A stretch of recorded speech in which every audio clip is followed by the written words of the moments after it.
السلام علیکم ورحمۃ اللہ وبرکاتہ۔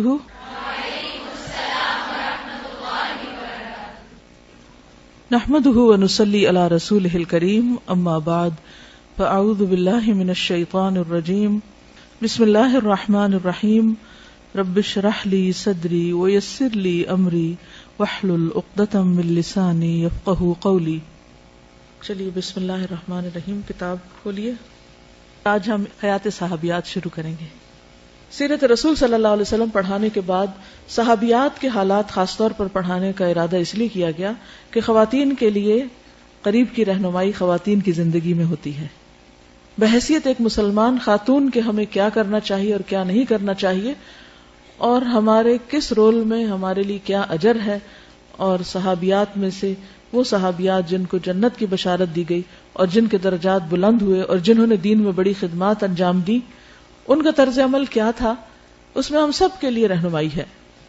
پیج 15 پر یہ لکھتے ہیں مولانا محمود احمد غضنفر، جنہوں نے کتاب لکھی ہے کہ میری شروع دن سے یعنی تقریباً 22 سال سے یہ خواہش تھی کہ جس طرح حیات صحابہ کے درخشاں پہلو کتاب لکھی تھی، ایسے ہی صحابیات الرسول کی تابناک سیرت کی ضیاءپاشیوں کی آئینہ دار ایک مؤثر اور جامع کتاب لکھوں جو میری زندگی کے بعد بھی اجر کا باعث بن سکے۔ الحمدللہ، اللہ کریم نے مجھے اس کی توفیق بخشی، یہ کام بھی میری زندگی میں مکمل ہوا اور اب یہ کتاب آپ کے ہاتھوں میں پہنچ گئی۔ یہ میری زندگی کی ایک دیرینہ خواہش تھی جسے اللہ ذوالجلال نے پورا کر دیا۔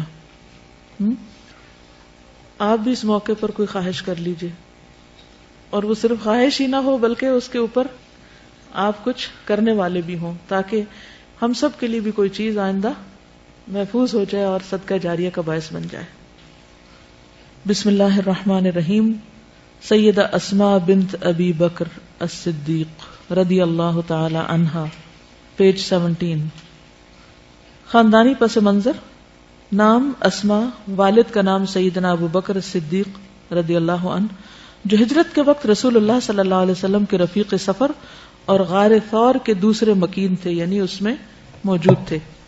والدہ کا نام قتیلہ بنت عبد العزیٰ تھا اور خاوند میدان جہاد کے نامور شاہ سوار اور اسلام قبول کرنے میں سبقت کا اعزاز حاصل کرنے والے جلیل القدر صحابی سیدنا زبیر بن عوام تھے۔ ان کو بھی جنت کی بشارت دی گئی تھی نا۔ والد کی جانب سے ان کی ہمشیرہ ام المومنین سیدہ عائشہ صدیقہ تھی، یعنی والد کی جانب سے یہ بہن تھی۔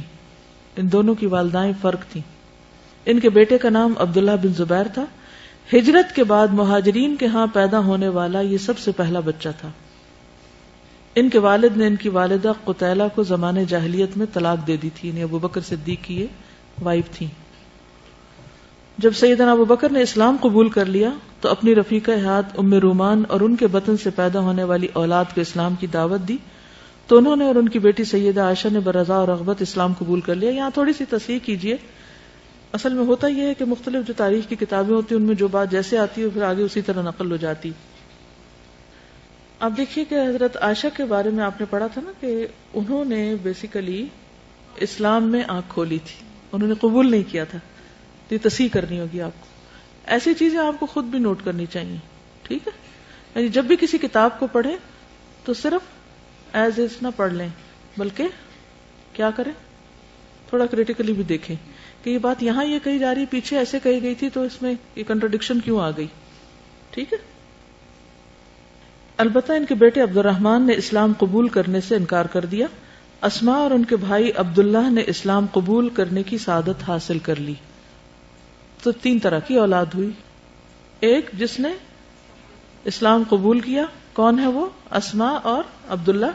دوسرے جنہوں نے انکار کیا۔ تیسرے جنہوں نے بائی برتھ یعنی اسلام ہی کی حالت میں آنکھ کھولی۔ اور یہ بخاری کی حدیث سے ثابت ہے جس میں آتا ہے کہ عائشہ رضی اللہ تعالی عنہا نے آنکھ کھولی تو اپنے گھر میں دین اسلام ہی دیکھا، کیونکہ 6 سال کی عمر میں نبی صلی اللہ علیہ وسلم سے نکاح بھی ہو گیا تھا، تو اس اعتبار سے پھر بعد میں عبد الرحمن بھی دار اسلام میں داخل ہو گئے۔ ہجرت کے وقت کا کارنامہ: ام المومنین سیدہ عائشہ رضی اللہ عنہا کا بیان ہے کہ کم ہی کوئی دن ہوگا جس دن نبی کریم صلی اللہ علیہ وسلم سیدنا ابو بکر کے گھر صبح یا شام کے وقت تشریف نہ لائے ہوں۔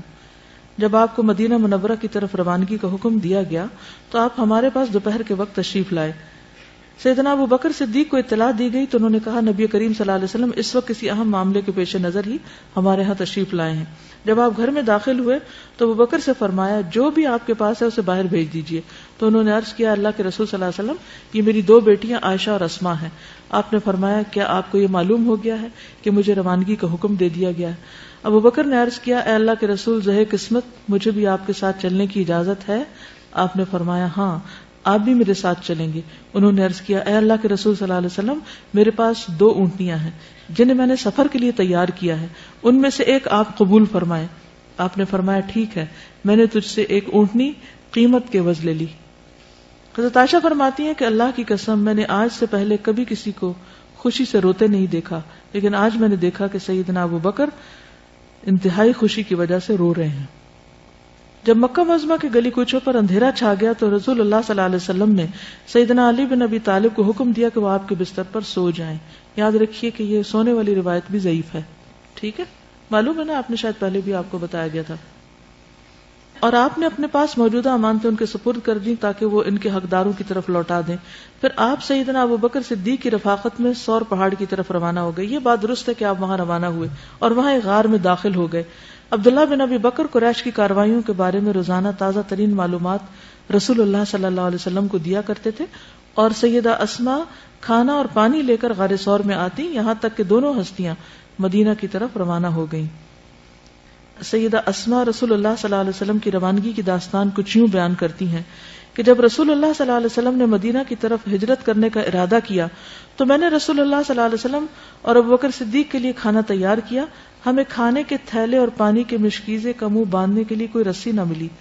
میں نے سیدنا ابو بکر صدیق سے کہا اللہ کی قسم میرے کمر بند کے علاوہ میرے پاس کوئی چیز نہیں جس سے تھیلے اور مشکیزے کا منہ باندھ سکوں. انہوں نے فرمایا ازار بند پھاڑ کر 2 حصے کر لو, ایک کے ساتھ مشکیزے اور دوسرے کے ساتھ کھانے کے تھیلے کا منہ باندھ دو. تو میں نے ایسے ہی کیا. اس بنا پر میرا نام ذات النطاقین یعنی 2 ازار بندوں والی رکھ دیا گیا. فرماتی ہے کہ اس موقع پر رسول اللہ صلی اللہ علیہ وسلم نے میرے حق میں یہ دعا کی ابدلک اللہ بنطاقک ھذا نطاقین فی الجنہ. بخاری کی روایت ہے تیرے اس کمر بند کے بدلے اللہ سبحانہ وتعالی تجھے جنت میں 2 کمر بند عطا فرمائے گا یا عطا فرمائے. ٹھیک ہے, اس واقعے کو آپ نے پہلے بھی پڑھا ہے, لیکن اس میں نئی بات کون سی ہے؟ دعا. ہمارے سیکھنے کی بات یہاں یہ ہے کہ جب کوئی شخص آپ کے ساتھ احسان کرے یا پھر براہ راست آپ کے ساتھ نہ بھی کرے, دین کا کوئی کام کرے, تو اس کے لیے بھی آپ شکر گزار ہوں اور آپ اس کے لیے دعا کریں بحیثیت ایک استاد کے یا لیڈر کے یا گروپ انچارج کے یا کچھ بھی, یعنی کسی بھی ایسی جگہ پر آپ ہیں جہاں آپ کے ساتھ اور لوگ ایون آپ کے شاگرد, ان کا بھی شکریہ ادا کرنے میں یا ان کے لیے بھی دعا کرنے میں آپ بخیل نہ ہو, کیونکہ انہوں نے آپ کو موقع دیا پڑھانے کا, نیکی کمانے کا. مثلا والدین ہمیشہ ایک ایسے پوزیشن پہ ہوتے ہیں کہ وہ احسان کے درجے پہ ہوتے ہیں کہ انہوں نے احسان کیا اولاد کے ساتھ, لیکن اولاد بھی تو ذریعہ بنی ہے نا نیکی کمانے کا. تو اس پر کس کو شکر گزار ہونا چاہیے؟ والدین کو. تو ہمیں اپنے ہر رول میں اور جہاں سے بھی ہمیں کوئی خیر پہنچے, کوئی نعمت ملے, وہاں پر شکر گزاری کرنی چاہیے. اللہ کی شکر گزاری اور بندوں کی شکر گزاری. عام طور پر ہمارے تعلقات میں خرابیاں کیوں آتی ہیں؟ کیونکہ ہم ایک دوسرے کے شکر گزار نہیں ہوتے, اس کے لیے دعا نہیں کرتے. یعنی اگر زبان سے آپ شکریہ نہ بھی کہہ سکیں تو آپ کیا کریں؟ دعا دیں, دعا دیں دوسرے کو. اب یہاں پر آپ دیکھیے کہ دیکھنے میں معمولی کام ہے, مثلا بعض اوقات ایسا ہوتا ہے نا سفر پیش آ جاتا ہے اور جلدی سے گھر میں ہم بیگ پیک کر رہے ہوتے ہیں, اچھا لے آؤ وہ لفافہ لے آؤ, اچھا وہ فلانی چیز لے آؤ, وہ رسی لے آؤ, وہ ٹیپ لے آؤ, وہ ڈبہ لے آؤ, وہ پیک کرے کیا, بند کیا اور رکھا, گاڑی میں چلے گئے, نہ شکریہ نہ کچھ اور. کیا بہانہ ہے جی ہم بڑے مصروف تھے. کتنا خوبصورت دین ہے اگر ہم اس پہ عمل کریں کہ اگر بچے نے رسی لا کے دی ہے تو ہم پیارا سا ایک بول بولیں اور اس کا شکریہ ادا کریں اور اس کو دعا دیں اس موقع پر کہ اللہ تمہیں سلامت رکھے, اللہ تمہیں جنت میں اس سے بہتر دے. دیکھیے اگر مائیں اور استاد صرف اتنا ہی سیکھ جائیں کہ جب شاگرد کچھ کرے تو اس کو صرف یہ کہ اللہ تم کو جنت میں چیز عطا کرے، مثلا صرف اتنی سی دعا، اللہ اس کا بدلہ تمہیں جنت میں یہ دے. اچھا، اس سے بچے کے ذہن پر، یعنی چاہے آپ کا اپنا بچہ ہو یا شاگرد بچہ ہو، اس کی ذہن سازی کس طریقے پر ہو رہی ہوگی؟ شابش، دو چیزیں ہیں. نمبر ایک، آخرت اورینٹڈ ہوگا، اس کا دنیا کا لالچ نہیں بنے گا، اینڈ میں ہی ریوارڈ ملے گا، اور اس کے ذہن میں جنت کا ایک بہت خوبصورت نقشہ بن جائے گا، اور اس کے لیے وہ اسٹرائیو کرے گا، اسٹرگل کرے گا. اگر ہم بعض اوقات کسی بچے کو شکریہ ادا کرتے بھی ہیں یا کچھ کہتے بھی ہیں تو بس دنیا کی کوئی بات کر دیتے ہیں، آخرت کی بات نہیں کرتے.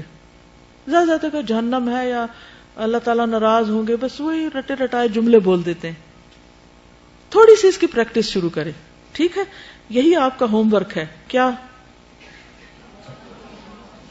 دعا. کیا؟ مثلا کسی نے آپ کو پانی پلایا، کیا دعا دیں گے؟ اللہ تمہیں سلسبیل سے پانی پلائے. ٹھیک ہے؟ صرف اتنا ہی نہیں کہ جنت کا پانی پلائے، جنت کے چشموں کا نام لے. اب آپ دیکھیے ان کی بھی وکیبلری بڑھے گی اور آپ کی بھی بڑھے گی. اللہ تم کو زنجبیل والا پلائے. وہ کہے گا زنجبیل کیا ہوتی ہے؟ پھر آپ اس کو روٹ ورڈ کر کے بتائیے، پھر آپ کو موقع مل جائے گا علم کو شیئر کرنے. ٹھیک ہے نا جی؟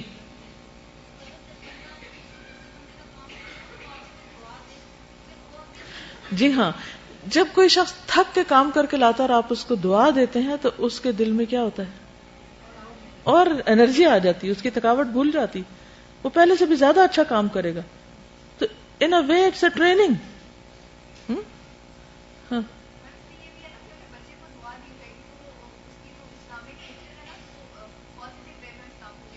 بالکل.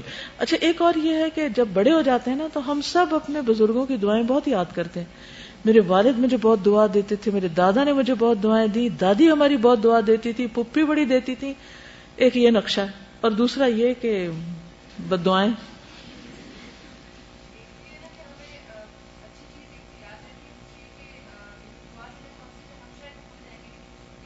وہ یاد رکھے گا. ایگزیکٹلی. گویا آپ نے اس کو دعا دے کر انسٹنٹ ریوارڈ دے دیا. اس کے لیے یہی ریوارڈ کافی ہے کہ اس کو اچھے لفظ مل گئے، باقی ریوارڈ اس نے اللہ کے ذمہ ڈال دیا. ٹھیک ہے نا؟ تو یہ جو سٹائل ہے نبی صلی اللہ علیہ وسلم کو، یہ جو طریقہ ہے، یہ امیزنگ طریقہ ہے اور دلوں کو جیتنے والا ہے اور خیرخواہی کے اظہار کا طریقہ ہے. کل کسی نے سوال کیا تھا کہ ہم ہر ایک سے کیسے خیرخواہی کریں. This is the best way to do خیرخواہی. ٹھیک ہے؟ اور بچے ہم سے سیکھ رہے تھے. اور ایک اور بات ہے کہ کسی ایسے بندے کو دعا دے ہی نہیں سکتے آپ جس کے لیے آپ کا دل خفا ہو. تو اس سے اپنا دل بھی ٹھیک کرنے کا موقع ملتا ہے نا. وہ نفرتیں اور گرجز اور یہ چیزیں بھی کم ہوتی ہیں. بالکل. دعا دینے میں تو ہمارا کچھ بھی نہیں جاتا. جی ہاں، جب ہم کسی کو دعا دیتے تو فرشتے ہمیں دعا دے رہے ہوتے، تو ان وے ہمیں اس کا بھی ہم کو فائدہ ہوتا ہے، دعا بولنے کا بھی. شکر گزاری کا احساس.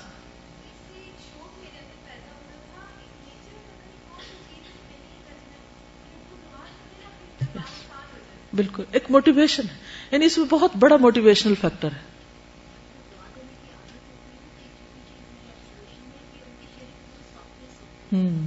یس.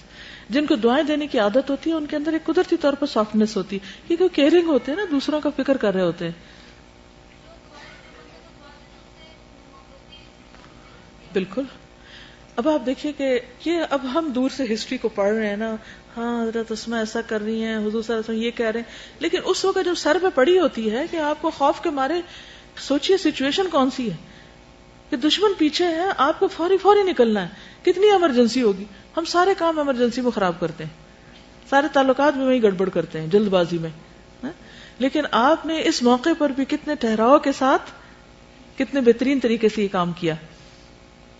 قریش کو رسول اللہ صلی اللہ علیہ وسلم اور ان کے ساتھی سیدنا ابو بکر صدیق کا کوئی نشان نہ ملا. سیدہ اسماء فرماتی ہیں جب رسول اللہ صلی اللہ علیہ وسلم سفر ہجرت پر روانہ ہو گئے تو قریش کی ایک ٹولی ہمارے پاس آئی. ان کے ساتھ ابو جہل بن ہشام بھی تھا. وہ لوگ سیدنا ابو بکر صدیق کے دروازے پر آئے. میں گھر سے باہر آئی تو انہوں نے کہا تیرا باپ ابو بکر کہاں ہے؟ میں نے کہا اللہ کی قسم مجھے نہیں معلوم کہ میرا باپ کہاں ہے. سیدہ اسماء فرماتی ہیں ابو جہل نے میرے رخسار پر تمانچہ رسید کر دیا جس سے میرے کان کی بالی دور جا گری. فرماتی کہ پھر قریشی واپس چلے گئے. 3 دن گزر گئے. ہم نہیں جانتے تھے کہ رسول اللہ صلی اللہ علیہ وسلم نے کس طرف کا رخ کیا ہے. پھر ہمیں معلوم ہوا کہ آپ نے مدینہ منورہ جانے کا ارادہ کیا ہے. آپ کے ساتھ میرے ابا جان، غلام عامر بن فہیرہ اور راستے کی رہنمائی کرنے کے لیے عبداللہ بن اریقت بھی تھے.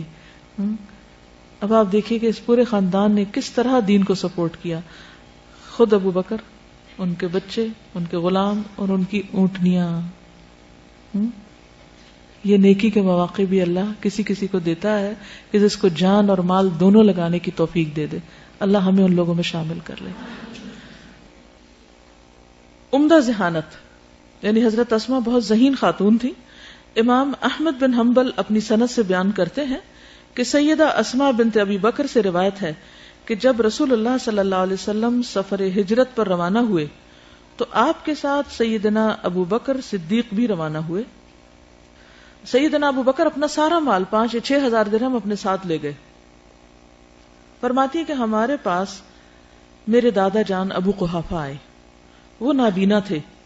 ہمیں کہنے لگے اللہ کی قسم میرے بیٹے نے تمہیں ذاتی اور مالی صدمہ پہنچایا، تمہارے ساتھ اچھا نہیں کیا.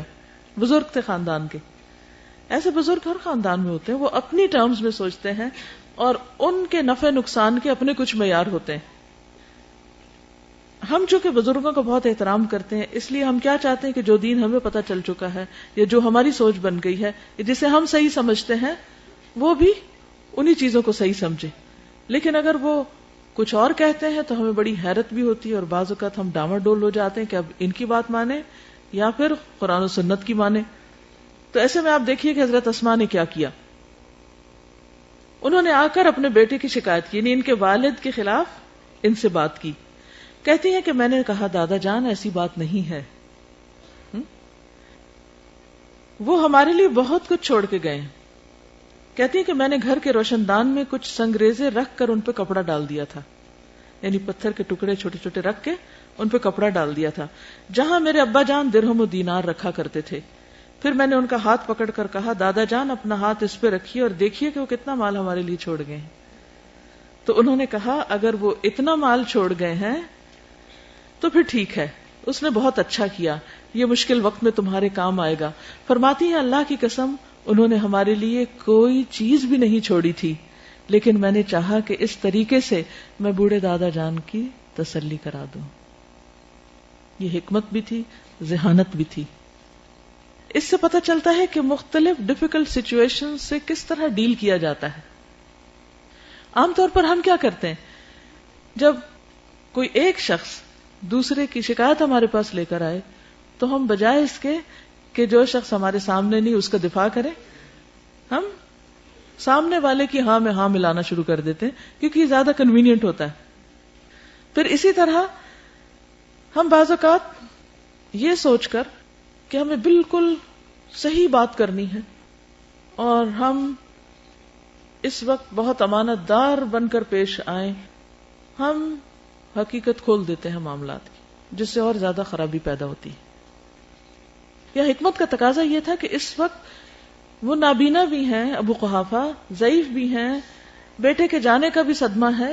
اس موقع پر ان کو مزید صدمے سے دوچار نہ کریں اور ان کا دھیان بانٹ دیں، ان کا دھیان کسی اور طرف کر دیں کہ آپ فکر نہیں کریں، یہ دیکھیں ہے کچھ. ابھی آپ دیکھیں کہ یہ کوئی جھوٹ نہیں تھا، یہ اس کو آپ توریہ کہہ سکتے ہیں یا پھر آپ یہ کہہ سکتے ہیں کہ ان کی دلجوئی کے لیے، ان کی تسلی کے لیے ان کو کہ یہ ہمارے پاس چھوڑ گئے، اور وہ پتھر تو چھوڑے ہوئے تھے نا، چاہے ان کی کوئی بھی ویلیو نہیں تھی، کہ ہمارے پاس بہت کچھ ہے، آپ دیکھیں رکھا ہے یہیں پر. بہت سے اوقات میں جب کوئی شخص آپ پر اعتراض کرے، جب کوئی شخص آپ کو پریشان کرے تو آپ کو کیا کرنا چاہیے؟ دفاع کرنے کی بجائے اور اس انداز میں اپنے آپ کو دلائل دینے کی بجائے اس وقت صرف دھیان بانٹ دیں اور دوسرے کی تسلی کرا دیں، کیونکہ اس کا جو ہم و غم ہے وہ آپ کا نہیں ہے. آپ ان درہم و دینار پہ بھروسہ نہیں کرتے، اللہ کی ذات پہ کرتے ہیں. کیونکہ ایک اور موقع پر بھی حضرت ابوبکر صدیق رضی اللہ تعالیٰ عنہ سارے گھر کا مال لے گئے تھے اور اللہ کی راہ میں دے دیا تھا، اور جب پوچھا گیا کہ کیا چھوڑا تو کہا اللہ اور اس کا رسول، کہ اگر ان پر ایمان ہے، ان سے محبت ہے تو اللہ تعالیٰ ساری مشکلات آسان کر دے گا. اور کیا سمجھ آیا اس واقعے سے؟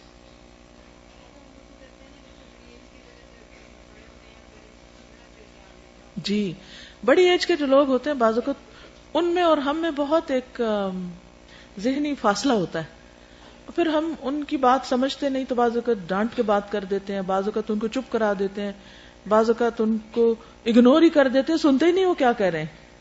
تو یہ سارے رویے بھی مسلمان خاتون کو زیب نہیں دیتے، اور عقل مندی یہی ہے کہ انسان ایسے مواقع پر صحیح طریقہ اختیار کرے.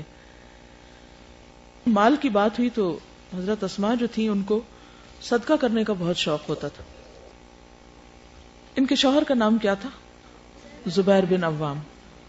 اسماء بنت ابی بکر سے روایت ہے کہ وہ نبی صلی اللہ علیہ وسلم کے پاس حاضر ہوئی، عرض کیا اے اللہ کے نبی، میرے پاس کوئی چیز نہیں سوائے اس کے جو زبیر مجھے دیں، یعنی میں خود کچھ نہیں کماتی، کچھ ہے ہی نہیں، میں کیا صدقہ کروں؟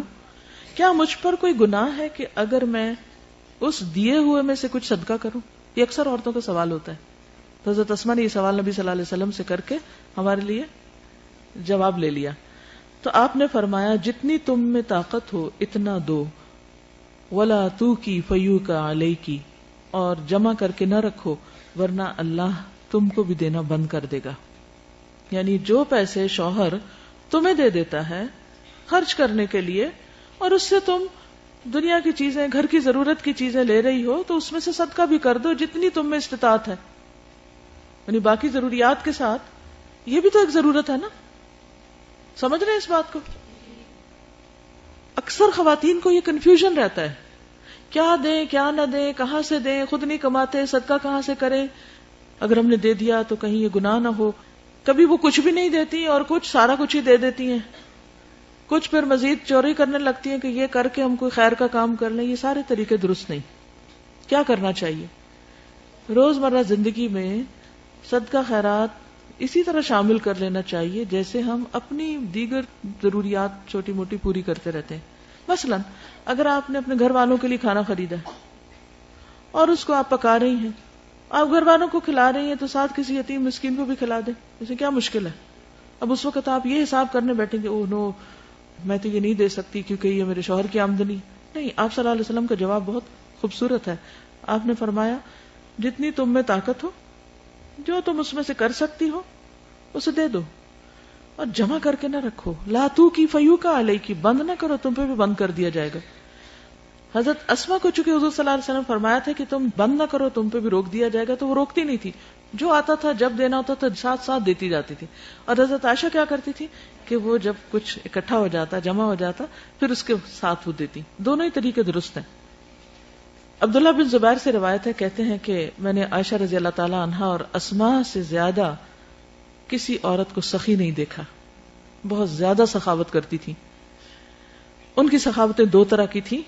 حضرت عائشہ جمع کیا کرتی تھی اور ذرا ذرا جمع کرتی تھی، جب کچھ جمع ہوتا تو تقسیم کرتی. اور حضرت اسماء کل کے لیے جمع نہیں کرتی تھی، ساتھ ہی دے دیتی تھی. اب آپ میں سے جس کو جو سوٹ کرے وہ طریقہ اختیار کر لے. اس سے یہ پتہ چلتا ہے کہ دین میں وسعت ہے. کسی ایک لگے بندھے طریقے کو دین سمجھنا اور اس سے ذرا ادھر ادھر ہونا، اس کو غیر دین سمجھنا، یہ درست نہیں. ہر شخص کو اپنے حالات کے مطابق نیکی کے کام کرنے چاہیے. اصل چیز ہے مقصد کا حصول. رستہ ادھر سے بھی جا سکتا ہے اور ادھر سے بھی جا سکتا ہے، بشرطے کہ آپ وہیں پہنچے جہاں پہنچنا چاہیے، کریں وہی جو کرنا چاہیے. جی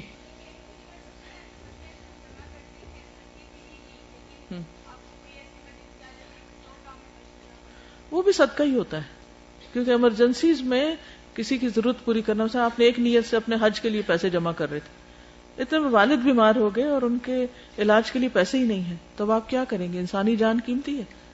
آپ وہ پیسے ان کو دے دیں گے تو انشاءاللہ اللہ تعالیٰ آپ کی نیت پوری کر دے گا اور آپ کو حج کا ثواب بھی مل جائے گا. تو ایسا کیا جا سکتا ہے.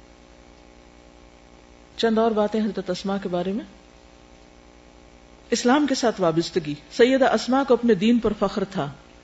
وہ دین اسلام کے احکامات پر عمل پیرا تھی. ان کے تقوی نے انہیں اس بات پر آمادہ کیا کہ رسول اللہ صلی اللہ علیہ وسلم سے یہ دریافت کریں کہ کیا وہ اپنی والدہ کا استقبال کر سکتی ہیں کیونکہ وہ مشرکہ ہیں. ان کی والدہ کو ایک دفعہ کچھ ضرورت پڑ گئی تھی اور وہ مسلمان نہیں تھی, تو وہ مدینہ آئی تھی. اب جب انہیں پتا چلا تو یہ پریشان ہوئی کہ وہ تو مسلمان نہیں ہے, کیا میں ان کی مدد کروں؟ بعض سچویشن ایسی پیش آ جاتی ہیں مختلف لوگوں کو. تو امام مسلم نے یہ روایت اپنی کتاب صحیح مسلم میں روایت کی ہے. سید اسماء فرماتی ہیں کہ میں نے عرض کیا, اے اللہ کے رسول صلی اللہ علیہ وسلم, میری والدہ میرے پاس بڑی چاہت لے کر آئی ہیں, کیا میں ان سے صلہ رحمی کر سکتی ہوں؟ آپ نے فرمایا ہاں, سلی امکی. ایک دوسری روایت میں کچھ اس طرح ہے. ابو قریب محمد بن العلا سے روایت ہے, وہ کہتے ہیں کہ ہمیں ابو اسامہ نے ہشام سے اور اس نے اپنے باپ کے حوالے سے حدیث بیان کی. اس نے حضرت اسماء رضی اللہ تعالی عنہا سے, وہ فرماتی ہے کہ میرے پاس میری والدہ اس دور میں آئی جبکہ رسول اللہ صلی اللہ علیہ وسلم نے قریش کے ساتھ معاہدہ کر رکھا تھا. کون سا؟ حدیبیہ. میری والدہ مشرکہ تھی. میں نے آپ سے فتویٰ طلب کیا کہ میری والدہ میرے پاس مجھ سے ملنے کی چاہت لے کر آئی ہیں, کیا میں اس سے مل سکتی ہوں؟ آپ نے فرمایا ہاں, اپنی والدہ سے ملو. تو اس سے کیا پتہ چلتا ہے کہ والدین اگر دین پر نہیں, ایون اگر وہ نان مسلمز ہیں, یا والدین نہیں کوئی اور بھی رشتہ دار, تو ان سے میل ملاقات رکھی جا سکتی ہے, ان کے ساتھ احسان کا سلوک کیا جانا چاہیے. سید اسماء نے اپنی والدہ کو اپنے گھر میں داخل ہونے سے روک رکھا تھا. جب رسول اللہ صلی اللہ علیہ وسلم کا فرمان سنا تو انہوں نے والدہ کو گھر میں داخل ہونے کی اجازت دی. اس سے بھی آپ اندازہ لگائیں کہ ایمانی غیرت بھی کتنی تھی. وہ ایک شک میں تھی کہ پتہ نہیں ایسا کرنا ٹھیک ہے یا نہیں, اور اس کے تحائف قبول کر لیے.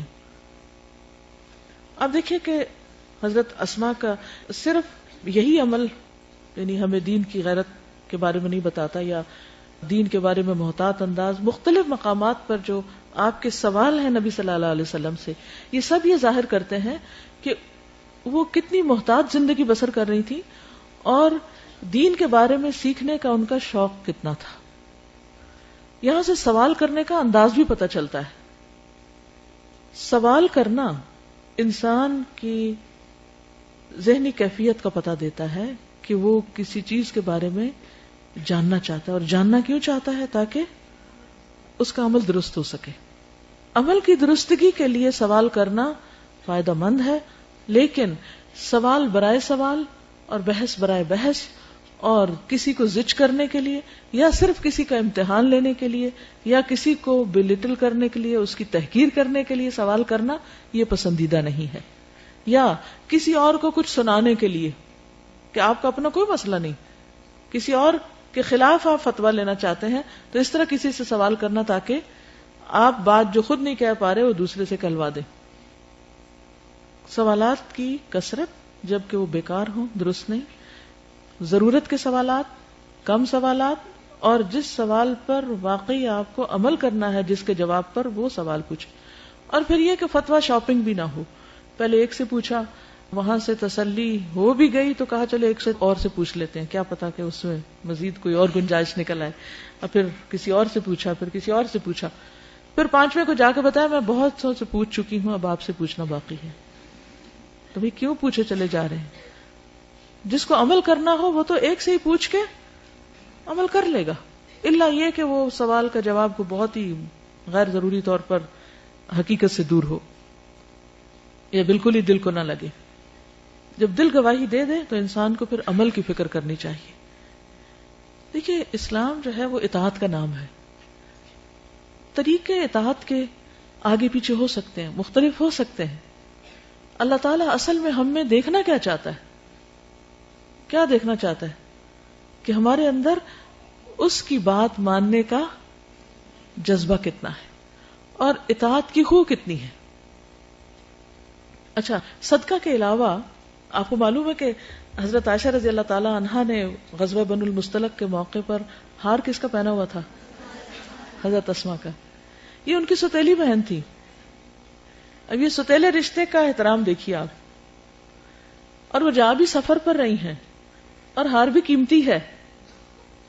اور وہ ان سے مانگ رہی ہیں اور وہ ان کو دے رہی ہیں. اپنے آپ کو رکھ کے دیکھیے, آپ کی سوتیلی بہن یا آپ کی کزن آپ سے اگر ہار مانگے کسی شادی پہ پہننے کے لیے, دیں گی؟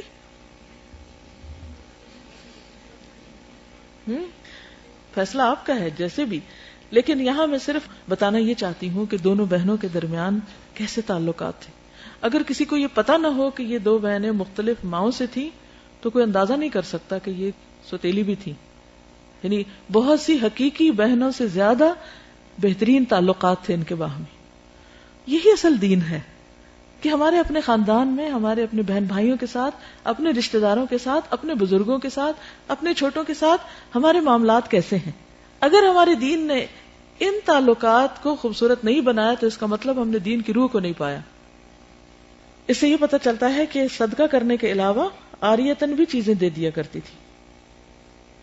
بہت باحیا خاتون تھی. اسماء بنت ابی بکر سے روایت ہے کہ ہم لوگ رسول اللہ صلی اللہ علیہ وسلم کے ساتھ حج کے لیے روانہ ہوئے. جب مقام عرج پر پہنچے تو رسول اللہ صلی اللہ علیہ وسلم اترے اور ہم لوگ بھی اتر گئے. عائشہ رضی اللہ تعالی عنہا رسول اللہ صلی اللہ علیہ وسلم کے پاس بیٹھی اور میں اپنے والد کے پاس بیٹھی. اس جملے پر غور کیجیے گا.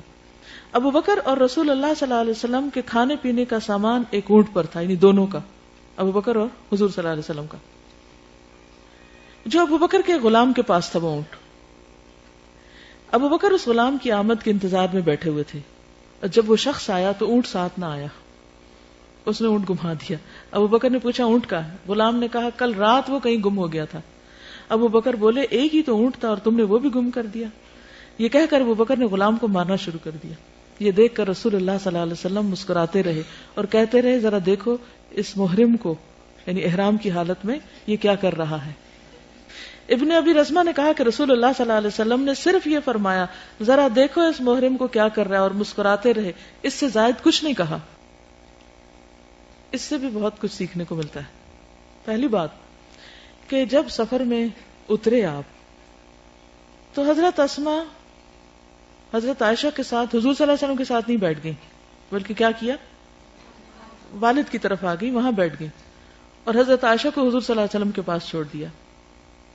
یوں محسوس ہوتا کہ قریب قریب ہی تھے کہیں, لیکن بیٹھنے میں اس سے ان کے حیا کا پتہ چلتا ہے.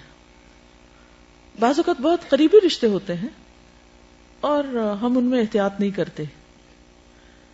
بعض اوقات بھائی اور بھابھی ہو سکتے ہیں, میاں بیوی ہیں, ان دونوں کا اکٹھے بیٹھنے کو دل چاہ رہا ہے, کوئی آپس میں بات کرنے کو جی چاہ رہا ہے, کہیں ٹرپ پر ہے, سفر پر ہے, تو ہم ان کے ان جذبات کا احساس نہیں رکھتے. وہ جہاں بیٹھیں گے ہم بیچ میں جا کے بیٹھ جائیں گے. اور بعض لوگ تو انٹینشنلی جان بوجھ کر دوسروں کو ستانے کے لیے ایسے کام کرتے ہیں کہ ان کو خوش نہیں ہونے دینا, ان کو اکٹھے نہیں بیٹھنے دینا. یہ سوچ بڑی گھٹیا سوچ ہے کہ کسی کی خوشی دیکھی نہ جائے انسان سے, یا کسی کا سکون برباد کر کے وہ خود خوش ہو. ایسا نہیں کرنا چاہیے. ہر ایک کی ایک پرائیویسی ہے. اب بعض نندیں صرف بھائیوں کو یہ تانے دیتی رہتی ہیں, ہاں شادی سے پہلے تو تم ہم سے بہت باتیں کرتے تھے اور ہمیں بڑی توجہ دیتے, اب جب سے بیوی آئی ہے تو تم نے ہم سے بولنا چالنا ہی چھوڑ دیا. یہ بھی گھٹیا باتیں, ایسا بھی نہیں کرنا چاہیے. اور دوسرے کی خوشی میں خوش ہونا چاہیے, اسی سے تعلقات خوشگوار ہوتے ہیں. اور یاد رکھیے جو ہم کسی کے ساتھ کریں گے وہ ہمارے ساتھ بھی ہوگا. اگر ہم کسی کو ستائیں گے تو کوئی اور ہمیں آ ستائے گا. جب ہم کسی کا احترام کریں گے تو اللہ تعالیٰ دوسروں کے دلوں میں بھی ہمارا احترام ڈال دے گا. تو جو اپنے لیے چاہتے ہیں وہی دوسروں کے لیے چاہیں. جب کسی کے ساتھ کوئی معاملہ کرنے لگے فوراً سوچیں میں اپنے لیے کیا چاہوں گا, اس موقع پر میرے ساتھ کیا کیا جائے, تو اس میں انسان احتیاط برتے. دوسری بات یہاں پر آپ دیکھیے کہ ابو بکر کے غلام نے اونٹ گم کر دیا اور کھانا پینا تھا, اس پہ کوئی معمولی بات نہیں تھی, سفر میں تھے اور سب کچھ ہی نقصان کر دیا اس نے. اب احرام کی حالت میں کیا حکم ہے؟ فمن فرض فیہن الحج فلا رفث ولا فسوق ولا جدال فی الحج. کیا وہ اس کی خلاف ورزی نہیں کر رہے؟ اس حد تک سرزنش کی اجازت ہے. لڑائی جھگڑا فتنہ فساد نہیں، لیکن سمجھانے میں اگر کوئی لفظ سخت ہو جائے تو کوئی حرج نہیں. اور اس کا جواز کہاں سے ملتا ہے؟ نبی صلی اللہ علیہ وسلم کے مسکرانے سے. اور ساتھ آپ ان کو یاد دہانی بھی کرا رہے ہیں کہ دیکھو احرام کی حالت میں ہو، دیکھو یہ محرم کیا. یہ بھی تو کہہ سکتے دیکھو ابو بکر کیا کر رہا ہے، یا کوئی اور لفظ بولتے. آپ نے وہ لفظ بولا کہ جو اس وقت ان کی حالت کی گواہی دے رہا تھا، ان کی حالت بیان کر رہا تھا کہ دیکھو یہ احرام کی حالت میں ہو کیا رہا ہے. یعنی ایک طرح سے انڈائریکٹ ان کو بھی سمجھا رہے تھے.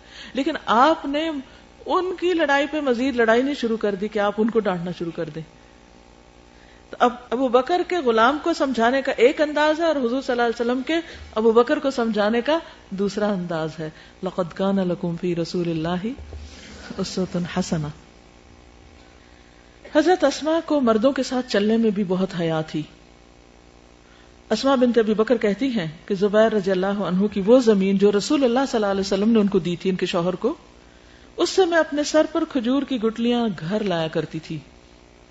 یعنی کھجور کی گٹلیاں اٹھا کر سر پہ لاد کے لایا کرتی تھی. یہ زمین میرے گھر سے 2 میل دور تھی.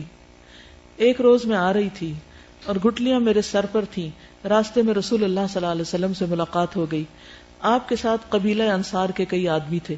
آپ نے مجھے بلایا، پھر اپنے اونٹ پر بٹھانے کے لیے کہا. آپ چاہتے تھے کہ مجھے اپنی سواری پر اپنے پیچھے سوار کر لیں، لیکن مجھے مردوں کے ساتھ چلنے میں شرم آئی، کیونکہ آپ کے ساتھ انصار کے اور لوگ بھی تھے. اب سارے مرد ہیں اور یہ ایک اکیلی عورت ہے، تو انہوں نے اس آفر کو قبول نہیں کیا. اور زبیر کی غیرت کا بھی خیال آیا کہ میرے شوہر کو پسند نہیں آئے گا. زبیر رضی اللہ عنہ بڑے ہی غیرت مند تھے. آپ صلی اللہ علیہ وسلم بھی سمجھ گئے کہ میں شرم محسوس کر رہی ہوں، اس لیے آپ آگے بڑھ گئے. آپ نے بھی اصرار نہیں کیا. پھر میں زبیر رضی اللہ عنہ کے پاس آئی اور ان سے واقعہ کا ذکر کیا کہ آپ سے میری ملاقات ہوئی، نبی صلی اللہ علیہ وسلم سے، کہ میرے سر پہ گٹلیاں تھیں اور آپ کے ساتھ چند صحابہ بھی تھے.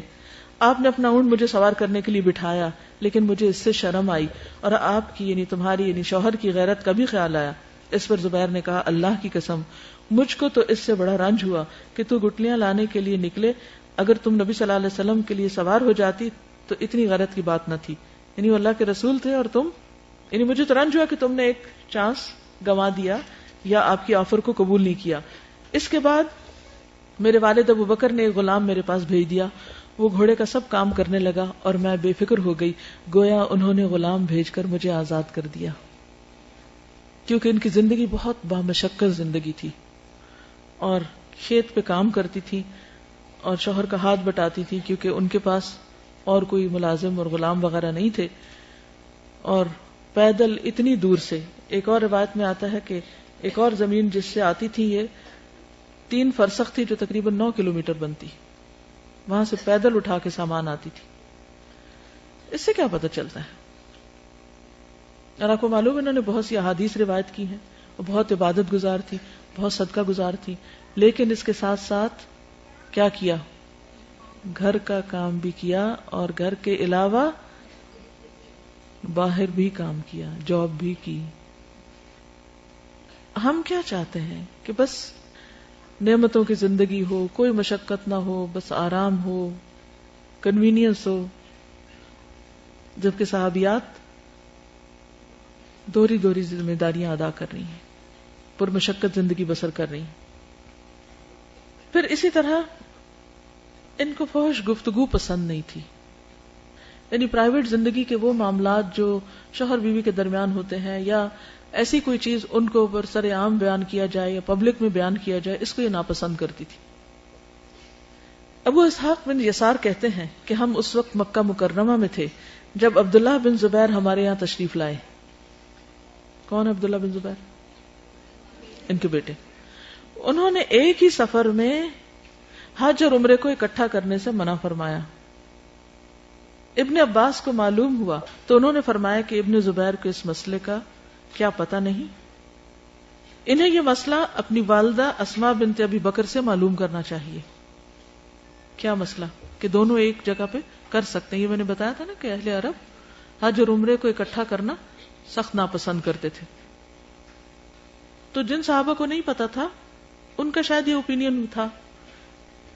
اگر حضرت زبیر ان کے پاس حلال ہونے کی صورت میں نہیں آتے تھے تو اور کیا ہوتا تھا؟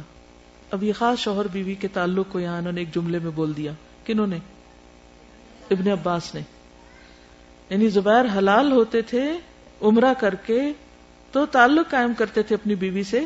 حضرت اسما کو جب یہ بات پتہ چلی تو کہا اللہ ابن عباس کی بخشش فرمائے, اللہ کی قسم انہوں نے فحش بات کی. گو کہ بات سچی ہے کہ لوگ حلال ہو گئے تھے اور ہم عورتیں بھی, اور مرد اپنی بیویوں کے پاس آئے تھے, لیکن انہیں یہ بات نہیں کرنی چاہیے تھی.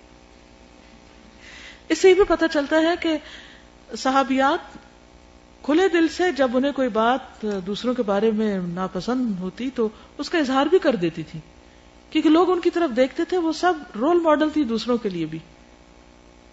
اور کہیں یہ نہیں آتا کہ پھر اس بات سے اب ابن عباس ناراض ہو گئے کہ اچھا تم نے میرے بارے میں کیوں کہہ دیا, اور انہوں نے اصل کام چھوڑ کے ان جھگڑوں میں پڑ گئے. ہم لوگ کیا کرتے ہیں, اگر ہم نے کسی سے اختلاف کر لیا تو اس کے بعد دوسرا اس کو پرسنل لے لیتا ہے, اس کو مائنڈ کر جاتا ہے, پھر وہ اپنے دل میں رکھ بیٹھتا ہے. پھر کیا ہوتا ہے, پھر وہ پہلے کے بارے میں کوئی بات کہہ دیتا ہے, پھر پہلا اپنا دفاع شروع کر دیتا ہے, پھر اور وہ جو کرنے کا کام تھا جس کے لیے گھر سے نکلے تھے وہ رہ ہی جاتا ہے. اور یہ شیطان کا حربہ ہوتا ہے کہ ارریلیونٹ چیزوں میں الجھا دیتا ہے. اس لیے کوشش یہ کریں کہ جب کبھی کوئی ایسی سچویشن پیش آئے تو میکسیمم اس کو اگنور کرنے کی کوشش کریں, اور اگر سنے کہ فلاں نے آپ کے بارے میں کچھ کہہ دیا تو اس کو دعا دے کے معاملہ ختم کر دیں. اچھا اللہ اس کو ہدایت دے, اللہ اس کی غلط فہمی دور کر دے. جی آپ فرمائیے.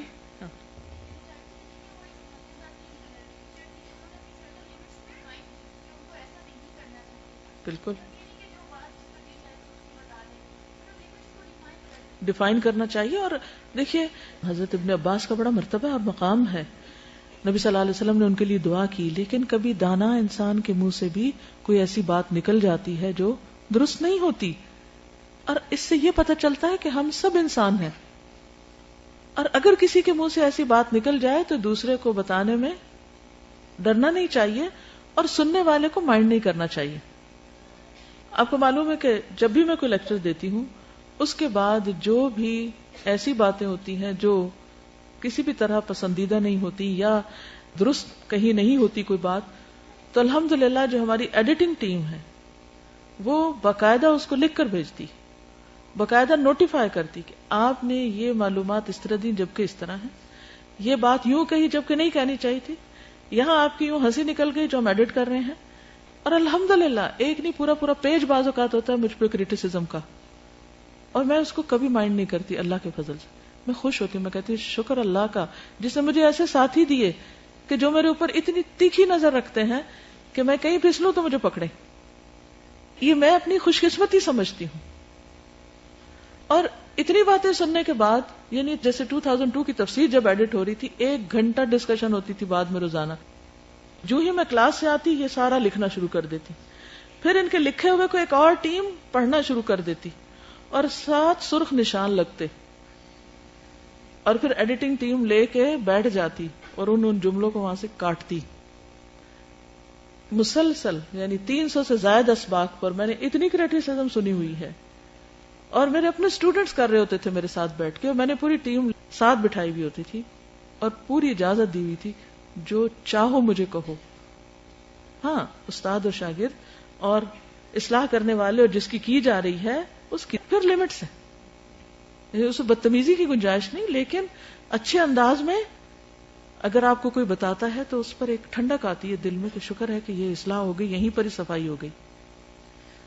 تو اس کا ہم سب کو حوصلہ پیدا کرنا ہے اپنے اندر. جب تک یہ حوصلہ نہیں ہوگا اور ان چیزوں کو لے کے ہم اتنا پرسنل اور اتنے غمگین ہو جائیں اور اتنا بوجھ ہم پہ پڑ جائے کہ ہم کسی کام کے قابل نہ رہیں, تو یہ ہمارے لیے بڑے نقصان دہ بات ہے. ہم سب کو اپنے اندر حوصلہ پیدا کرنا ہے کہ اگر ہمارے منہ سے کوئی ٹنگ سلپ ہو گئی, کوئی بات ایسی ہو گئی اور دوسرا ہمیں بتا رہے ہیں تو ہم اس کو خوش دلی سے سن لیں اور اپنی اصلاح کر لیں. ٹھیک ہے.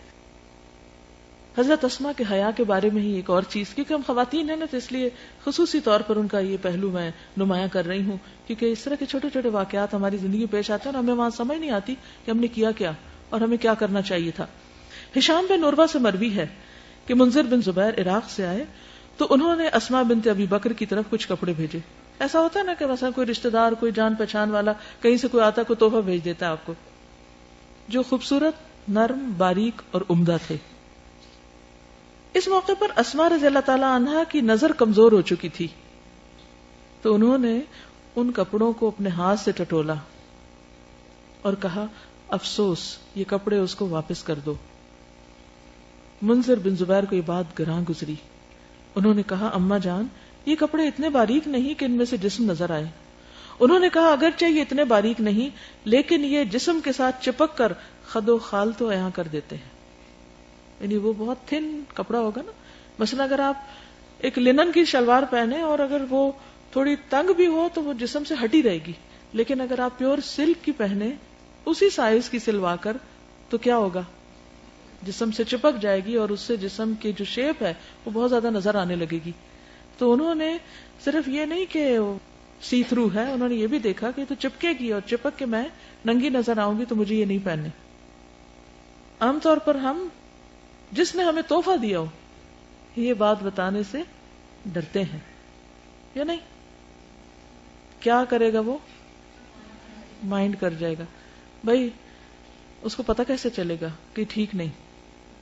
اب یہاں چونکہ ہم لکھی ہوئی باتیں پڑھ رہے ہیں, روایات لکھی ہوئی ہم تک پہنچی ہیں, ہم نہیں جانتے ٹون کیا تھی, کیونکہ بہت سے لفظ ان کی جب اچھے طریقے سے ادائیگی ہوتی ہے تو وہ کیا ہو جاتے ہیں, ہلکے ہو جاتے ہیں. آپ کسی کو مشکل سے مشکل بات کہہ سکتے ہیں, صرف یہ کہ آپ اپنا انداز اچھا رکھیں, لیکن لوگوں کو حق بات کہنے سے ڈرے مت, ورنہ حق چھپ جائے گا. حق کا پتہ نہیں چلے گا لوگوں کو. چاہے تو حق کو پھول کی شکل میں پیش کرے, چاہے تو پتھر کی شکل میں مارے, چوائس آپ کی ہے. ابو سعید سے مروی ہے نبی صلی اللہ علیہ وسلم نے فرمایا لوگوں کی ہیبت تم میں سے کسی کو حق بات کہنے سے نہ روکے. چاہے اس کا تو بڑا روب ہے اور مجھے اس سے ڈر لگتا ہے, جبکہ وہ خود اسے دیکھ لے یا مشاہدہ کر لے یا سن لے. یعنی بات وہ کرے جیسے انہوں نے ہاتھ لگا کے سارا کچھ پہلے معلوم کیا, کسی سے نہیں پوچھا اچھا تم بتاؤ کیسے کپڑے, سنی سنائی پہ آگے نہیں بات کی, بلکہ اس کا مشاہدہ کیا, اس کا جائزہ لیا. ابو سعید کہتے ہیں کاش میں نے یہ حدیث نہ سنی ہوتی. ابو سعید یہ حدیث سن کر رو پڑے اور کہا اللہ کی قسم ہم نے کئی غلط چیزیں دیکھی لیکن اظہار کرنے سے ڈر گئے. ہم نہیں بتا سکے دوسرے کو, ہم اس حکم پہ عمل نہ کر سکے. سمجھ آ گئی ہے؟ کیا سمجھ آئی؟ علم وہی ہے جو عمل میں لایا جائے. اب آپ دیکھیے کہ جب کوئی چیز آپ کو پتہ چلتی ہے نا, جیسے انسان چلنا سیکھتا ہے تو گرتا ہے, پھر اٹھتا ہے, پھر گرتا ہے, تو ایک تو بتانے کا انداز اچھا ہو, دوسرا یہ ہے کہ اس وقت اپنے دل کا جائزہ لیا جائے کہ میں اس وقت یہ بات کیوں نہیں بتا رہا, کہ ابھی نہیں کسی اور وقت میں بتاؤں گا جو اس سے بہتر ہے, یا پھر مجھے اس شخص کا ڈر ہے تو اس لیے میں نہیں بتا رہا. تو اس وقت اللہ سے دعا کرنی چاہیے کہ اللہ یہ ڈر دور کر دے, سینہ کھول دے اور زبان سے حق بات بیان کرنے کی توفیق دے, اور مجھے ایسا اچھا انداز دے کہ میں دوسرے کو بتاؤں اور اس کو قبول بھی کر لے. یعنی یہ سب وہ مردوں کے سامنے کہہ رہی ہے بات, یعنی ایک جھجک ہوتی ہے نا, عام طور پہ ہم عورتوں کو تو پھر بھی کچھ کہہ دیتے ہیں, کسی مرد کو کہنے سے اور ڈر لگتا ہے تو چپ کر جاتے ہیں. جی اصل بات یہ کہ ہمیں کہنا نہیں آتا, ہم پتھر مارتے ہیں جس کی وجہ سے پھر وہ بات بگڑ جاتی. السلام علیکم, میں ڈاکٹر ہوں اور یونیورسٹی میں پڑھاتی ہوں. تو مجھے اس طرح لیکچر ملا اسلامک پرسپیکٹو آف ابارشنس. اب کافی سیریس قسم کا ٹاپک تھا, تو میرے جو پرنسپل تھے جنرل صاحب ہیں, انہوں نے مجھے بلایا. انہوں نے مجھے کہا کہ آپ نے اس پہ کیا لیکچر تیار کیا ہے. تو میں نے بتایا کہ سر اس طرح سے کہ ابارشن تو کسی صورت میں بھی جائز نہیں ہے. تو انہوں نے مجھے کہا نہیں, میں یہ سمجھتا ہوں کہ پہلے 4 مہینے 10 دن اگر بچہ اب نارمل ہے تو آپ اس پہ لیکچر کریں کہ وہ جائز ہے, کیونکہ اس پہ فتاوی ہیں کہ ابارشن کیا جا سکتا ہے. الحمدللہ میں نے ان سے ایک بات کی, میں نے کہا سر مجھے یہ بتائیے کہ جب کوئی سیل ڈیوائڈ ہوتا ہے کیا وہ نان لیونگ ہوتا ہے یا living? He has no answer. وہ مجھے کہنے لگے یو آر ویری ڈیفیکلٹ, لیکن انہوں نے میری بات کو قبول کیا. 4th ایئر کا لیکچر تھا, لڑکے لڑکیاں دونوں تھے, اور میں ڈیلیور کری تھی. تو اسی ڈپارٹمنٹ کے HOD آئے جو مجھے بالکل پسند نہیں کرتے. جب وہ آئے اور الحمدللہ میں لیکچر ڈیلیور کر رہی تھی اور اس میں انہوں نے مجھے کہا آپ ڈاکٹر صاحبہ مجھے پلیز ایک بات بتائیں گی. خود بھی اندر آ گئے. حالانکہ عام طور پہ جس کا لیکچر ہوتا ہے وہ تو لیکچر دیتا ہے, دوسرے ٹیچرز نہیں آتے, لیکن وہ خود بھی اندر آ گئے اور انہوں نے کہا ڈاکٹر صاحبہ میں آپ سے ایک بات پوچھنا چاہوں گا کہ جن لوگوں کا ریپ ہوتا ہے ان کے ابارشنز ہونے چاہیے کہ نہیں ہونے چاہیے؟ تو الحمدللہ ثم الحمدللہ میں نے وہی زنا والی حدیث کہ ایک عورت آئی, وہ پریگننٹ تھی, اور پھر اس کے بعد میں نے کہا میں اپنی کوئی بات نہیں کروں گی, میں آپ کو اپنے رسول صلی اللہ علیہ وسلم کی بات بتاؤں گی. اور میں نے بہت اچھے طریقے سے الحمدللہ ان کو کنوے کیا, اللہ نے کروایا. آپ یقین مانیے کہ وہ الحمدللہ پرسوں انہوں نے مجھے بلایا. یعنی وہ ہمیشہ یہ کہتے تھے یہ ملوانیاں جو ہوتی ہیں نا ڈاکٹرنیاں, پتہ نہیں یہ کیا کرتی ہیں, مجھے تو ان کی سمجھ نہیں آتی, ان کے ضرور کوئی مشنز ہیں اور ہر وقت جو ہے یہ دوسروں کو قرآن پڑھانا ان کو ضرور کہیں سے کوئی فائدہ ہوتا ہے. میں نے کہا واقعی جہاں سے ہمیں فائدہ ہوتا ہے آپ سوچ بھی نہیں سکتے. اور یقین مانے میں لٹرلی ایک جگہ میں بیٹھی تھی اور انہوں نے اس طرح کی باتیں کی, یہ داڑھیوں والے, یہ مولوی, ان کے پتہ نہیں کیا پروجیکٹس ہوتے ہیں جو پتہ نہیں قرآن لے کے پھرتے رہتے. اور پرسوں ترسوں انہوں نے مجھے بلایا اور انہوں نے مجھے کہا کہ مجھے آپ سے ہدایت چاہیے. الحمدللہ. آپ یقین مانیے ہی از اے HOD, he is a professor. میں یہ نہیں کہ بڑی چیز بن گئی, لیکن حق کو جو استاذہ بات کری ہے نا, ہم نے بیان کرنا ہے اخلاق سے, کردار سے, محبت سے. چھوٹی چھوٹی فرکشنز آپ یہاں سے نکلیں گے ضرور آئیں گی. آج یہاں سے جو دین کا آپ نے حق لینا شروع کیا تھا وہ کیا تھا؟ تجوید سے پڑھنا, علم کو ریٹین کرنا, عمل میں لانا. اب باقی 2 سٹیپس باقی ہیں, وہ کیا ہیں؟ پہنچانا, بلغوا انی. تو اب آئیں گی مشکلیں, کیونکہ الہدا میں تو ایمان لیول ہائی استاذہ نظر آ رہی ہیں. ایوری بڈی از ٹیچر, ہر کوئی سکھا رہا ہے, اور استاذوں کو دیکھ دیکھ کے دل کرتا ہے کہ آئے ہم نیکیاں کر لیں, بھاگیں بھاگیں بھاگیں. لیکن جب باہر جائیں گے یہ ملوانیاں, یہ نینجا ٹرٹلز, یہ کیا کرتی پھرتی ہیں.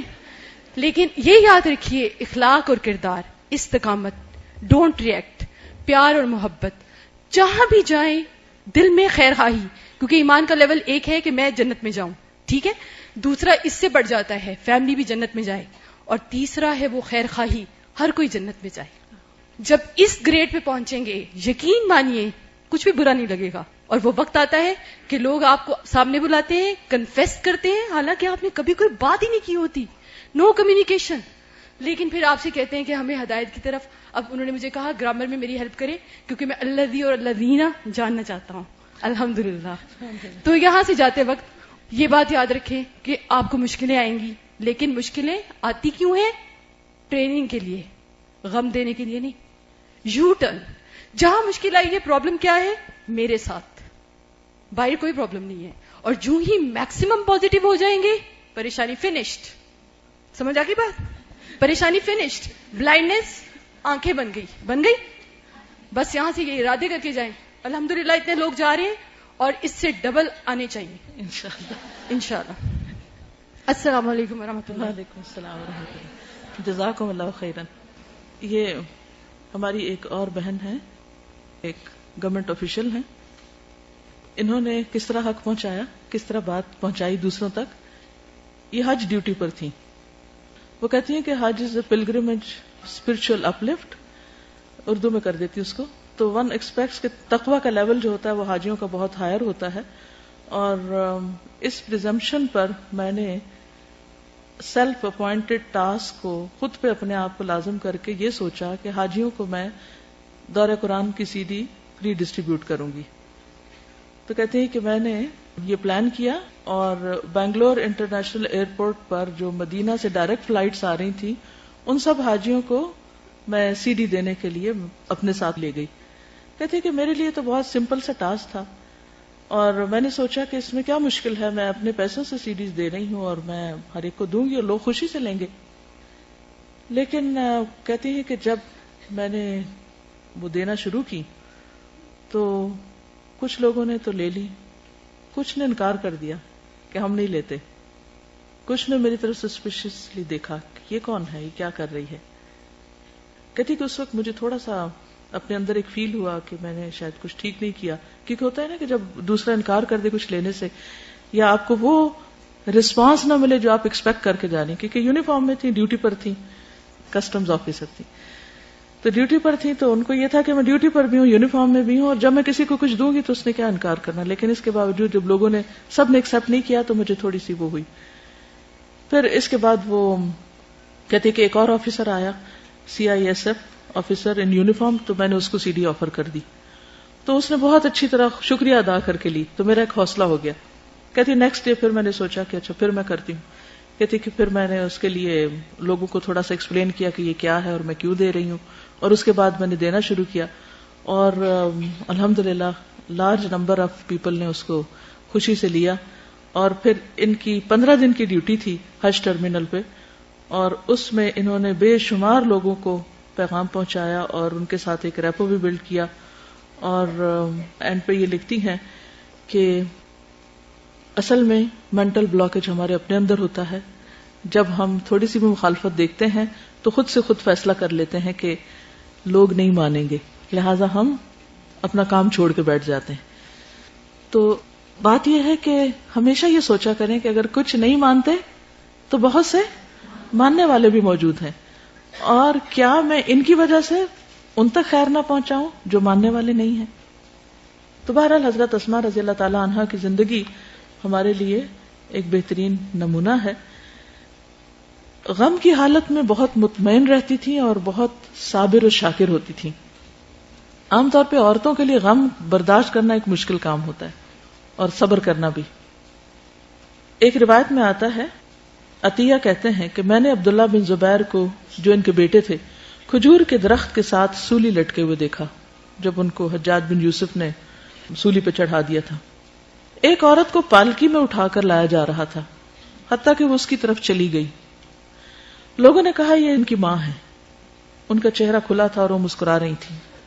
حجاج آیا اور اس نے اس کو یعنی عبداللہ بن زبیر کو ماں کی خاطر نیچے اتار دیا اور کہا, اے اسماء, میں اور یہ کھجور کے اس درخت کی طرف دوڑتے تھے اور یہ مجھ سے اس کی طرف سبقت لے گیا. بہرحال اس وقت حضرت اسماء کا جو انداز تھا, کہتے ہیں کہ ان کے ساتھ ایک باندی بھی تھی, ان کی بینائی ختم ہو چکی تھی. اور جب انہوں نے یہ ساری بات دیکھی اور سنی حجاج بن یوسف نے جو کچھ کہا, تو انہوں نے کہا کہ ہمیں رسول اللہ صلی اللہ علیہ وسلم پہلے سے ہی بتا چکے ہیں کہ بنو ثقیف میں سے 2 کذاب آدمیوں کا خروج ان قریب ہوگا, جن میں سے دوسرا پہلے کی نسبت زیادہ بڑا شر اور فتنہ ہوگا اور وہ مہلک ہوگا. تو بہرحال یعنی میں تو اس کو پہلے سے ایکسپیکٹ کر رہی تھی, اور انہوں نے انتہائی صبر کا مظاہرہ کیا. ان کی کچھ سپیچ کے اور الفاظ بھی آتے ہیں, وہ آگے جا کے دیکھیں گے انشاءاللہ.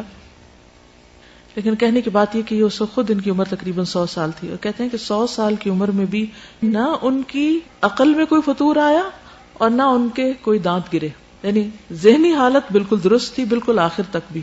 ان کی بینائی بس چلی گئی تھی, لیکن خود چلتی تھی, یعنی ان کے جسم میں کسی قسم کی کمزوری نہیں آئی تھی, فزیکلی بھی فٹ تھی. اور اس کی شاید ایک وجہ یہ بھی ہوگی کہ ایک بہت بامشقت زندگی انہوں نے گزاری. روز کی جو واک تھی ان کی کھیتوں میں جانے اور آنے کی, اور جس طریقے سے یہ مختلف کام کرتی تھی.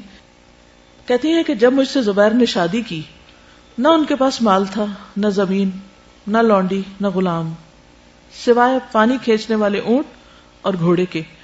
زبیر کے گھوڑے کو میں چراتی تھی. آپ گھوڑے کے قریب جا سکتی, ہاتھ لگا سکتی ہیں اس کا. یہ گھوڑے کو چراتی تھی, پانی پلاتی تھی, ان کا ڈول سیتی تھی, آٹا پیستی تھی. البتہ روٹی پکانا مجھے نہیں آتا تھا. بہت سے مردوں والے کام کرتی تھی, لیکن یہ کام نہیں آتا تھا. میری روٹی انصاری پڑوس نے پکاتی تھی. وہ بڑی نیک عورتیں تھیں, یعنی وہ مجھے ہیلپ کرتی تھی اس کام میں. پھر اسی طرح یہ ہے کہ جب انہوں نے مدینہ کی طرف ہجرت کی تھی, اس وقت یہ بالکل آخری دنوں سے تھی, اور قباء میں ان کا بیٹا پیدا ہوا تھا. یعنی کتنی مشقت میں. ہم تو ان دنوں میں نماز بھی اشاروں سے شروع کر دیتے ہیں, اکثر میں نے لڑکیوں کو دیکھا ہے, اور چلنا پھرنا بھی بند اور بالکل آرام اور ہائے ہائے ہو رہی ہوتی ہے. لیکن انہوں نے اس موقع پر ہجرت کی, اور یہ کہتی ہیں کہ میں عبداللہ بن زبیر سے مکہ میں ہی حاملہ ہو گئی تھی. حمل کے دن پورے ہونے کو تھے کہ مدینہ کے لیے روانہ ہوئی. قباء میں اتری, وہیں میرا بچہ پیدا ہوا. پھر میں اس کو لے کر رسول اللہ صلی اللہ علیہ وسلم کی خدمت میں آئی, اسے آپ کی گود میں ڈال دیا. آپ نے کھجور منگوائی, اس کو چبایا, اس کے منہ میں ڈال دیا. چنانچہ سب سے پہلے اس کے پیٹ میں آپ کا لعاب دہن داخل ہوا. پھر اس کے تالو میں کھجور لگا دی اور اس کے حق میں دعا کی, اور اس پر مبارکباد دی، یعنی حضور صلی اللہ علیہ وسلم نے دعا دی. یہ سب سے پہلا بچہ تھا جو اسلام میں پیدا ہوا. لوگ بہت زیادہ خوش تھے، اس لیے کہ مسلمانوں کے متعلق کہا جاتا تھا کہ یہود نے ان پر جادو کر دیا ہے، اس لیے ان کے ہاں اب اولاد نہیں ہوگی. بہرحال یہ صحیح بخاری کی روایت تھی. کتاب کی طرف آئیے. یہاں پر انہوں نے پہلے بچے کی ولادت کی بات کی ہوئی ہے، اور یہ بھی کہا جاتا ہے کہ حضرت عائشہ اٹھا کر اس بچے کو حضور صلی اللہ علیہ وسلم کی خدمت میں حاضر ہوئی. آپ نے اسے گھٹی دی اور ان کا نام بھی آپ نے رکھا عبداللہ. پھر اسی طرح صبر کرنے والی بیوی تھی، شوہر کے ساتھ مفلسی کی زندگی بسر کی تھی. گھریلو کام کاج اور اپنے خاوند کی گھوڑی کی دیکھ بھال نے انہیں تکلیف میں مبتلا کر رکھا تھا. مزید برآں ان کے خاوند کا مزاج بھی سخت تھا. جب سید اسماء نے صورتحال کی اپنے والد سے شکایت کی تو انہوں نے صبر کی تلقین کی، لہذا بہت صابر و شاکر بھی تھی. تھوڑے عرصے کے بعد ان کی حالت بہتر ہو گئی، مال و دولت کی فراوانی ہوئی، لیکن اس فراوانی نے ان کے طرز زندگی میں کوئی تبدیلی نہیں کی. دل کی بہت غنی تھی، دنیاوی چمک دمک ان کی طبیعت پر اثر انداز نہ ہوتی. شریف الطبع، کثرت سے صدقہ و خیرات کرنے والی. جب بیماری میں مبتلا ہونے کے بعد شفا یاب ہوئی تو اللہ تعالیٰ کا شکر ادا کرتے ہوئے اس کے فضل و کرم کا اعتراف کرتے ہوئے اپنے غلام آزاد کیے. وہ اپنی اولاد کو سخاوت کرنے کی تلقین کرتے ہوئے فرمایا کرتی تھی، انفقوا وتصدقوا ولا تنتظروا الفضل، خرچ کرو، صدقہ و خیرات دو اور فراوانی کا انتظار نہ کرو. یہ نہ سوچو کہ جب ہمارے پاس بہت کچھ ہو جائے گا تو پھر ہم دوسروں کو دیں گے. حضرت اسماء اپنے والد گرامی کی نصیحت کو اپنی اولاد کی طرف انہوں نے منتقل کیا. ان کے والد بھی تو بہت زیادہ صدقہ خیرات کرنے والے تھے. اپنے بیٹے عبداللہ کو بلند اخلاقی کے جوہر سے آراستہ کیا. سیدنا زبیر مشرکین کے ساتھ نبرد آزما ہوتے وقت اپنے بیٹے عبداللہ کو سواری پر اپنے پیچھے بٹھاتے تھے تاکہ وہ لڑائی کا فن سیکھ لے اور شہ سواری میں مہارت پیدا کر لے. وہ اپنے والد گرامی سے شرف و کرم کا درس لیا کرتے تھے اور میدان حرب میں مقابلے کا مشاہدہ کیا کرتے تھے. حضرت اسماء نے اپنے بیٹے میں دین الہی کے غلبے کے لیے بہادری کا جوہر پیدا کیا تھا اور اسے ہر گھڑی حق کا ساتھ دینے کے لیے تیار کیا تھا. یہ اگلی ایک روایت اس میں لکھی ہے انہوں نے، جس میں آتا ہے کہ حضرت زبیر نے ان کو طلاق دی تھی، لیکن یہ روایت جو ہے یہ درست نہیں ہے، کیونکہ اس میں ایک راوی ہیں جو ثقہ راویوں سے موضوع باتیں بھی روایت کرتے ہیں. حضرت زبیر جو ہے وہ ان کو جنت کی بشارت نبی صلی اللہ علیہ وسلم نے دی تھی. یہ ضرور ملتا ہے کہ ان کا مزاج تھوڑا سخت تھا، لیکن کسی صحیح روایت سے ہی نہیں پتہ چلتا کہ واقعی انہوں نے پھر طلاق دی تھی یا نہیں. پھر اسی طرح ایک اور روایت بھی اسی راوی سے ہے جو کہ درست نہیں ہے، جس میں انہوں نے کہا کہ ان کی گردن میں برم پیدا ہوا تو آپ نے سوجی ہوئی جگہ پہ ہاتھ لگایا. نبی صلی اللہ علیہ وسلم تو بیعت کے موقع پر بھی کسی نامحرم عورت کے ہاتھ میں ہاتھ نہیں رکھتے تھے، تو یہ آپ کی شان کے مبرہ ہے کہ آپ کسی عورت کی گردن پہ ہاتھ رکھ کر کچھ دم وغیرہ کریں یا کوئی علاج کریں. پھر اسی طرح بحیثیت ماں اپنے بیٹے کو انہوں نے بہت بہادر بنایا تھا اور حق گو بنایا تھا، کیونکہ ان کے اپنے اندر حق گوئی کی صفت تھی، لہٰذا وہ صفت ان کے بیٹے کے اندر بھی آئی. آج کے لیے اتنا ہی کافی ہے. سبحانک اللہم و بحمدک، نشہد ان لا الہ الا انت، نستغفرک و نتوب الیک. السلام علیکم و رحمۃ اللہ وبرکاتہ.